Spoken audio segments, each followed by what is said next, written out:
Hello and welcome to West Country Wanderings. Welcome to another one of my Cotswold Walks. I think it is number 19. I'll check on that, but you'll have already seen that from when I've run the titles at the start of the video. Today we're in the delightful village of Bisley here in the Cotswolds in the county of Gloucestershire, and we're going to do a circular walk taking in the hamlets of Battlescombe and Througham Slad. Both have their own interesting histories, lots of things to show you there. Before I do any of that though, I'm just going to show you a little bit about the church, or tell you a little bit about the church and the village here at Bisley and the parish. It's actually quite a large parish. Bisley is actually in the parish of Bisley and Lippiat, or Bisley with Lippiat. Lippiat covers a huge area. I think Higher Lippiat is somewhere just slightly south of Miserdon, right close to the outskirts of the town of Stroud. In fact, Bisley used to come under Stroud parish, although the town of Stroud itself isn't in the Cotswolds as such. But here we most certainly are in the Cotswold AONB. We have the Wysis Way, which is a long distance, well, medium distance footpath which runs from Monmouth in Wales to Kemble in Gloucestershire, where it links up with the Thames path. So let's have a little look around Bisley, tell you a little bit about the village as well. Hope you can join me here again on West Country Wanderings. Now, the churchyard here at Bisley Church isn't just a churchyard, it's also a nature reserve called Teeds Rise, T-W-E-D-S, Rise, and it's managed with the Bisley with Lippiat Parish Council, not the local Gloucestershire Wildlife Trust, so it's a local parish that manage it. And we're going to start our walk heading down that way. But before I do that, let's just have a quick look at the church itself here. I'll also include some photographs of the village. I'll insert those as we go on, scattered throughout the early part of the walk and at the end of today's video, because it is a most delightful village here in the Cotswolds. So we have the most delightful church of Bisley behind me, and the village of Bisley lies about 4 miles to the east, or slightly to the northeast of the town. Large Cotswold town of Stroud. I will say it's not actually in the AOB, the town itself. It's quite an industrial and former mill.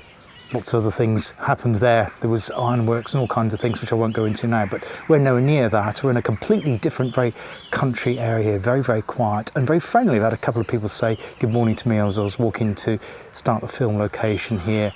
The parish of Bisley with Lippiat includes other places like Bussage, Chalford, which we've covered previously. I did a treasure hunt there just before Christmas. That was a great fun exploring that village. Chalford Hill, France Lynch, Eastcombe, Througham, probably others I've missed out, Miserdon. Yeah, so it covers a huge area, plus a couple of the hamlets, plus many other hamlets that we're going to have a look at on our walk today. Now, some sources claim that the church here at Bisley was built on the site of a former Anglo-Saxon minster, although there's no clear-cut evidence to suggest that it was, so it's a bit slightly dubious. There was, however, a vicar here who was quite famous from the 1827, I think, who was called Thomas Keble, right up till 1873, and he was a Tractarian, part of the Tractarian sect, and I'll put some scrolling details to explain all about that. I'll just see if the church is open and see if I can grab some shots inside the church before we head off on our walk. Now, the church here at Bisley was completely rebuilt by aforementioned Reverend Thomas Keble in 1862, although he allegedly repurposed some of the older Saxon foundations, although I've been around the base of the church, I can't find anything that looks particularly old, although they may be incorporated into the body of the building and underneath.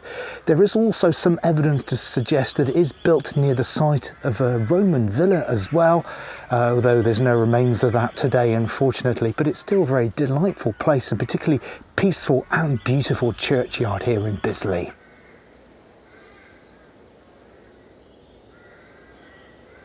So we're going to start our walk now, put in the map. I think it's round about 6 kilometres.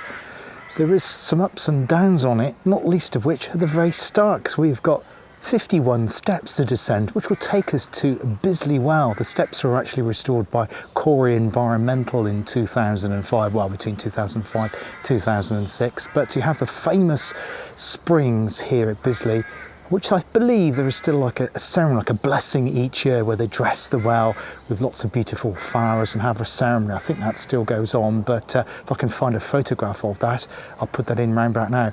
Anyway, let's head down the steps, down towards the well.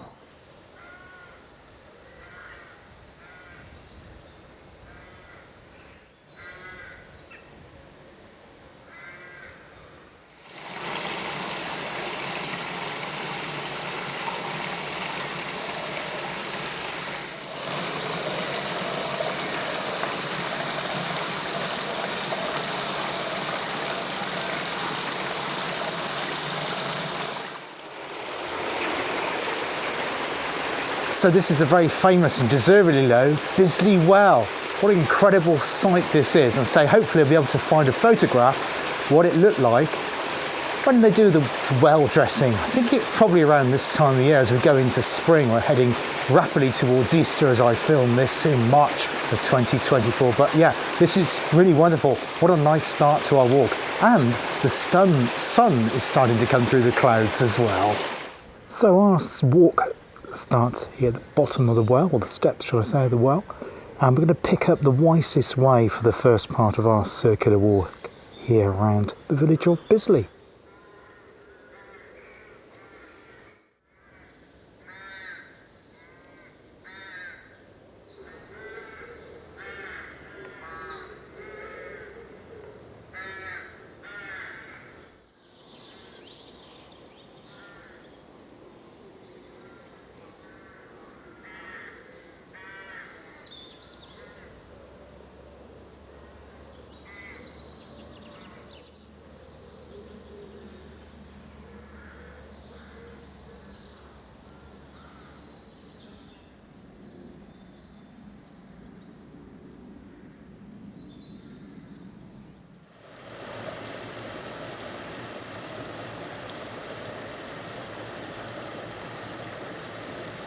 So we're now making our ascent out of Bisley village, still following the wisest way.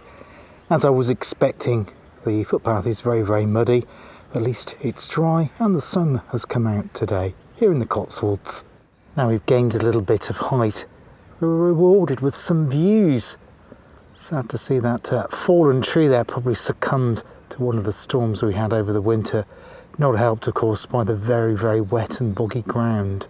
I come to a bit of a crossroads here. This is the main road back down to Oakridge, Lynch, Far Oakridge, and the main A419, that's the Stroud to Cirencester Road. But we're not road bound, we're going to go straight over there, up through that gate. So we now have Rectory Farm in front of us, and also there is Limekiln Lane, or just the other side of that.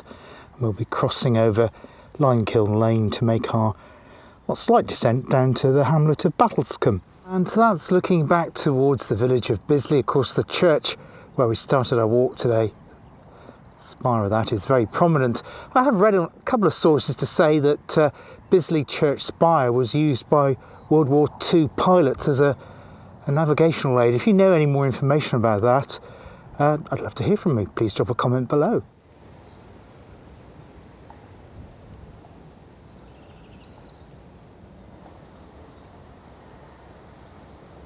And so the landscape has changed again. Got a real sense of Cotswold high wold country here, although we'll be making our descent down to the woods. And it's lovely to see some sun out, first time for, well, quite a few days, if not a week or two. Now it's interesting to note here that the soil is quite thin here on the high wolds above the village of Bisley, and you see that it's been tilled by the farmer, but also has meant a lot of rocks, mainly limestone, but also some quartz, been brought to the surface, now scattered amongst the crops that have been planted here. Now there's a junction of footpaths here. There's a footpath just to my right, just out of shot, but we need to go through that gate by the post there and then turn left. The footpath does carry straight on, but we need to head down left towards the hamlet of Battlescombe. Next to the footpath that goes straight on, not the one we're going to be going on, is a fairly newish line of planted trees. I'm hazarded to guess they're lime trees, because I've come across that in other walks I've done here in the Cotswolds. It also makes a good windbreak for the crops that are grown the other side of it, as well as being good for nature and the planet as well, of course. So our footpath is actually going to be heading down into this small wood or copse. Lovely. My map is actually called Gatwood, not Catwood, G-A-T, Gatwood. And there is a stream or brook at the bottom of the dip which we'll be sending to, and that's the delightful name of Hollybrook.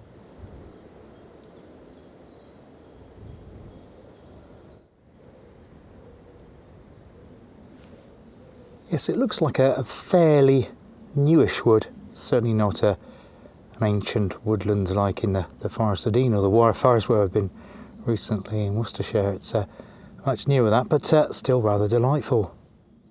Some tremendous moss there on that collapsed stone, Cotswold stone, dry stone wall. Gatwood is here. I think it's still called Gatwood, the other side of it, but that looks like different wood, and the bit I'm in is newer, and that there looks older, and possibly it's a beech woodland.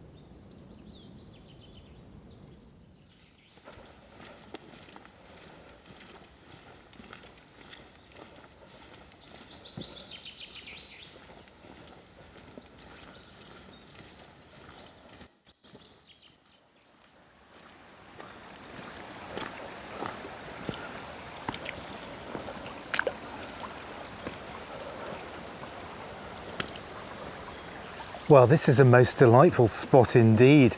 I'm guessing the water flow is higher than it normally is. This is the aforementioned Hollybrook.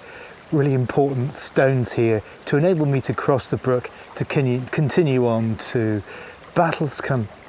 But this is just beautiful with the bird song around, the thick moss covering the Cotswold dry stone walls, and the sound of the water percolating beneath my feet. It doesn't get better than this.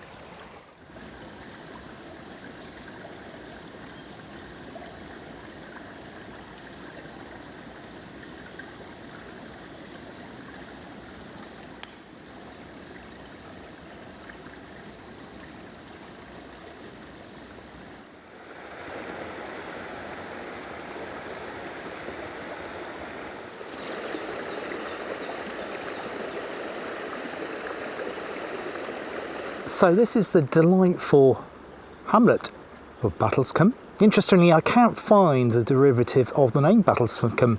Certainly no record of a battle ever being here, so I don't think that is where the name comes from.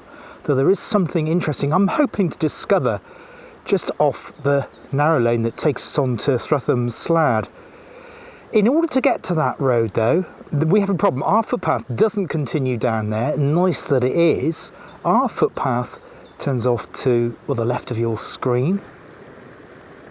Yes, it goes over there, back over the Hollybrook, although there isn't a bridge over it, and the water level is quite high, so this could be rather interesting.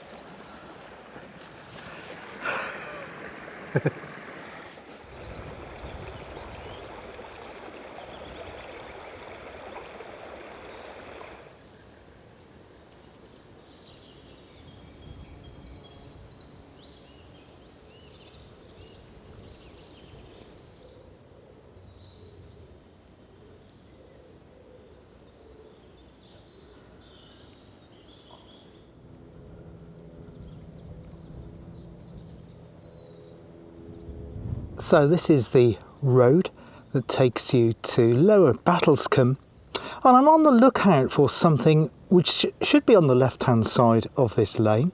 According to my notes, you go past some buildings and it's on the left past a rusty gate. So I won't say what it is in case I don't find it, but yeah, we'll carry on down here. Our route actually to Througham Slad is along this way as well, so I do need to continue along here to complete our circular walk. We're about a third of the way round at the moment. Well, I managed to find the giant stone. Unfortunately, it's a very difficult place to do a piece to camera. It's also quite difficult to spot. according to the notes that I found on the internet, you had to look for some buildings on the right-hand side of the lane and then find a rusty gate. Well, two problems with that is one, the buildings referred to, and I think the post was written back in 2004, some 20 years ago. Looks like they've been demolished, so I could make out some demolished buildings on the right of the lane. And the gate is no longer a rusty gate, it's now, well, some kind of hammered steel, stainless steel. I found the rusty gate chucked in the hedge. The gate's been replaced. That's not the only problem then, so you kind of got to get into it. So the way I got into it was that way up there and then found it from there. So what is the giant stone? Well, that's part of a bigger mystery. There is evidence to suggest that there was a long burial chamber around this part of Battlescombe. And it looks like what you see in that photograph of what is called the giant stone is a remnant of that. Now, how it came to get the name giant stone, well, nobody really knows. Perhaps it looks like the shoulder blades of some long lost giant sunken into the ground. That's my hazardous guess, but it's just one of those strange mysteries. It is a little bit underwhelming to see, because you see it on the OS map, the giant stone, you think, ooh, that'll be interesting. I'll probably pop off and have a look at that on the circular walk. But it is a little bit underwhelming when you do actually find it. It does take a little bit of finding, scrabbling in the undergrowth there to get to it. But nonetheless, interesting. And they have done some work. Is it called LIDAR, lowercase I-D-A-R, which they do that ground geo survey work that they used to do on Time Team in this area. And there was lots in this area at one time. In fact, the whole of Bisley is surrounded by long barrows and tumuli, all those sort of things, menhirs we've come across, more familiar with in places like the North Wessex Downs, but there's loads of them around the village of Bisley. Anyway, we're going to continue our walk now down towards the hamlet of Througham Slad. Now, although we're not there yet, that is Througham Slad Manor House. It's famous for lots of different reasons, and I'll tell you more about it as we get closer, mainly because of the residents that once lived there. But it's believed to be the late 14th or early 15th century, though it's significantly remodelled and restyled in the 19th century, and I'll tell you more about that as well. But it's a fascinating place with connections to celebrities, and one I'm sure you've heard of. But we're going to continue our walk, which heads down this delightful lane with beautiful woodlands in the valleys opposite.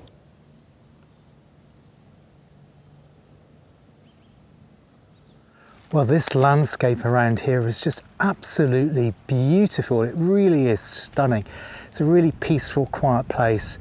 Since coming away from Battlescombe and the footpaths around there, I've not seen another soul on this section at all.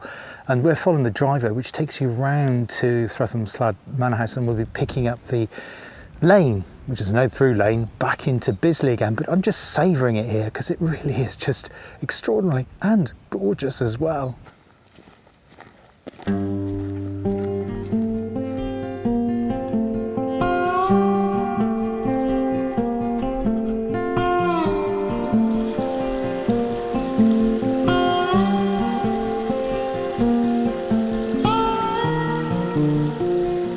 I haven't got a telephoto lens on, but it's about 45mm focal length, and you might be able to make out the deer there, just in the bottom of the woodland, right in the middle of the screen near the bottom, just up from the fence. Wonderful to see the deer.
decided to stop here for lunch. There's no benches on this walk here. In fact, I haven't seen any walkers at all. This is the lane that goes up to Througham Slad mansion. So I've stopped here, put a plastic covering on this mossy Cotswold stone wall, which is partially collapsed, but it's just a beautiful, quiet spot. There's nothing come up the lane since I've been here about 20 minutes, just eating my sandwich.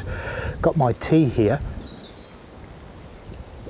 And before we just continue our walk up the hill, when you get Througham Slad mansion in shot, I just thought I'd tell you a little bit about the mansion itself. Well, as I say, it was built late 14th century, possibly early 15th century, and it was remoulded and restyled in the 18th century, and later in the 19th century it was purchased. I'm not sure who by, but it was sold around the beginning of, I think it was around 1920. It was sold to a very famous family indeed, who you would definitely have heard of, and that was the Quaker family, the Cadbury family. Now, I always find it interesting on West Country Wanderings how everything interconnects with each other as I do these different videos across the whole of the wider West Country. And as you probably know, I do videos on canals as well as walks in the Cotswolds. And on one of those canal ones, I did one called Chocolate and Canals, looking at how chocolate was transported by the Cadbury family utilising the Gloucester Sharpness Canal. So it's strange how we got that link to the Cadbury family here, just up behind the lane here. The other thing was that in 1974, at the end of 1974, another famous person purchased this off the Cadbury family, and that was a gentleman called Mike Oldfield, who I'm sure you will remember, who is still alive, is a famous musician, particularly famous for tubular bells, and the music for that was used in the film The Exorcist. And after leaving Oxfordshire, he moved to near Huggist Ridge in West Herefordshire, an area I do want to cover because I want to go up the Black Hill, on the Black Hill, shall I say.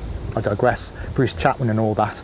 Well, anyway, he sold his property there. I think he was only there about a year, and he bought this place. It's a stunning place, a stunning mansion, and I believe he had part of the mansion turned into a recording studio, and it was here that he recorded the album Omadorn, and which was released in, I think, in the middle of 1975. He also recorded some experts and additional pieces for the album Boxed here as well. He then went on, I don't know where he went on to then. I know he ended up living in South Gloucestershire, just outside the town of Thornbury, and then I think now he lives in Barbados. Yes, I know, long way away. I think he went to Spain first and then Barbados, but I digress. I think he was here for a couple of years, and you can just imagine how he was inspired to write the music that he did at this location and record it here with all those amazing instruments, inspired by taking in the energies and the atmosphere of the beautiful surrounding of this Cotswold countryside here in Gloucestershire.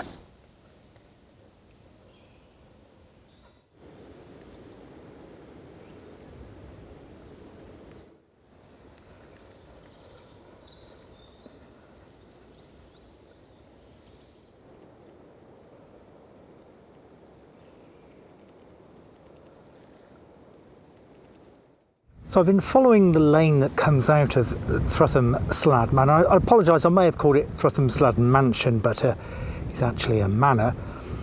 And we need to diverge away from the lane. Here's the lane, following that way. But we're not going that way. We're going to follow the footpath down into the coombe there to make our way back to the village of Bisley. Now, the other thing about this location, according to the OS map, it's marked on it, simply just says one word, mound.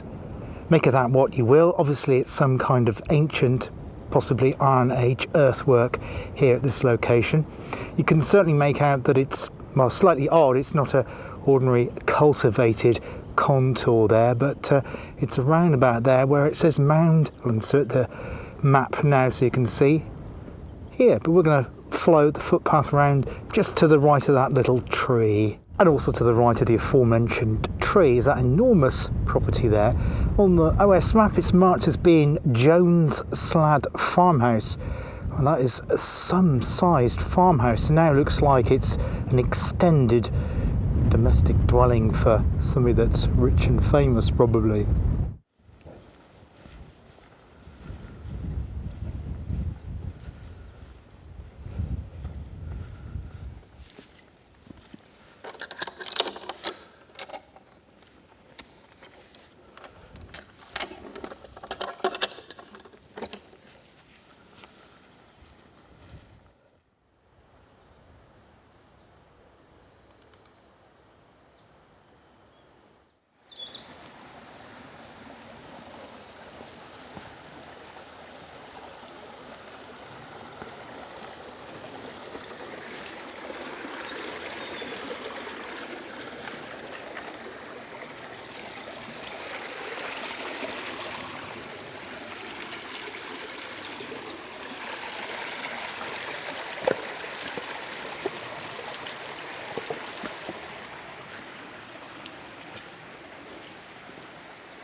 Well, as you saw, crossed back over the Hollybrook, which we saw earlier in the video, and just as I was putting the tripod away and walking up this steep bank, the final ascent before it goes flat, our final approach back to the village of Bisley, something caught my eye in the ground, and it's this, and this is really gives you a good indication of why the Cotswolds are the Cotswolds. Yeah, see if I can hopefully I'll zoom. Let's see if I'll get it to focus on that. I've just clicked on it, so hopefully it will.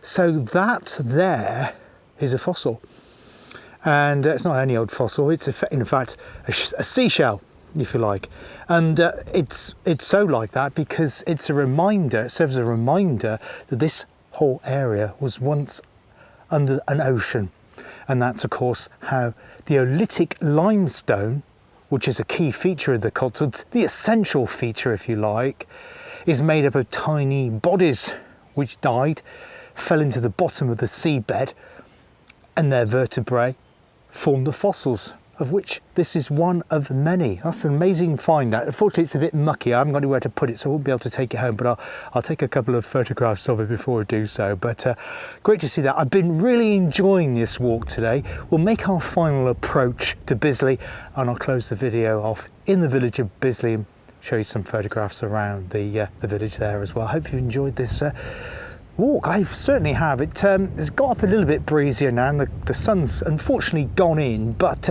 still delightful, and it's great to get out. In fact, this is the first proper walk I've done this year.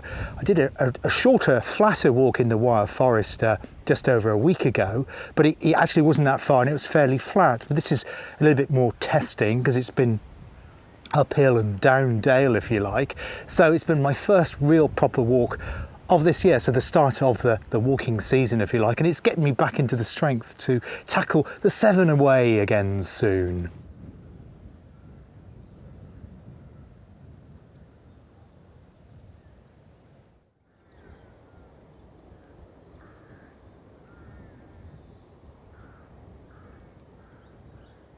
So here we are, back at Bisley Village. That's the church steeple there, where we started our video today, our walk should I say, our circular walk around this beautiful part of the Cotswolds, just 4 miles away from the large town of Stroud, in the more southern part of the Cotswolds. I won't say the south of the Cotswolds because they go right down as far as Bradford-on-Avon and Corsham in West Wiltshire. In fact, Corsham is a place I have on my list to visit, hopefully later this year. I have so many places on my long list of videos I'd like to do across the wider West Country, so hopefully that'll be coming up at some point, and maybe have a circular walk from that area as well. But here it's just absolutely beautiful. It's been really pleasant today. We had some sun, it's gone in again now, and it is a little bit breezy, but it's been very pleasant walking conditions. Certainly not hot or warm, but just with a jumper on, that's all I needed, because obviously when you're walking you do get warm, but it's been really delightful. Just the other thing to say about this area, there's lots of other celebrities that live or have lived in this area, previously left their mark. Close to the village of Bisley is Lypiat Park, and in Lypiat Park a famous sculptor lived. I don't think they're with us anymore. I'll check on that and put their name in below. But in Lypiat Park there is a legacy of all their work, their sculpt work in that area.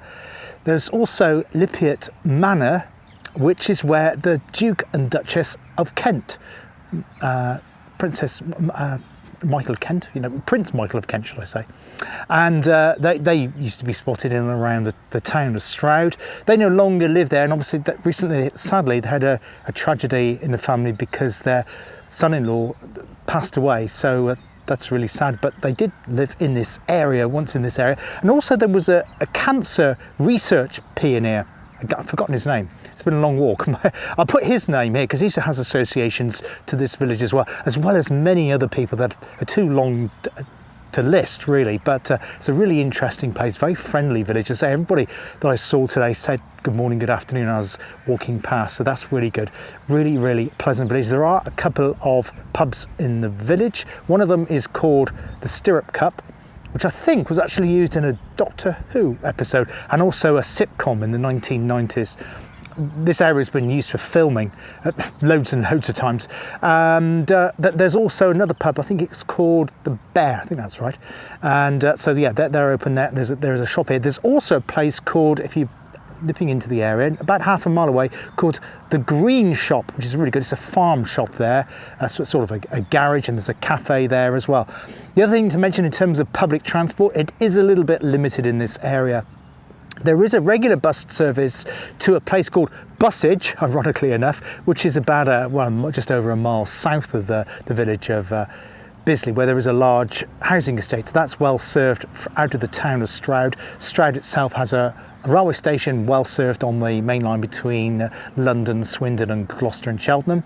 But Bisley itself is less well covered in terms of buses. I don't know what the situation is. I use an app called Traveline South West. So if you want to come here on the bus from Stroud or nearby, then have a look at that app. I'll put a link to that in and it'll tell you what the buses are, but you may have to walk from the Bussage direction to get here. But it's worth a trek. I've really enjoyed it today. Hope you have too. Hope to see you on the channel again soon. All the best for now. Cheers. Goodbye.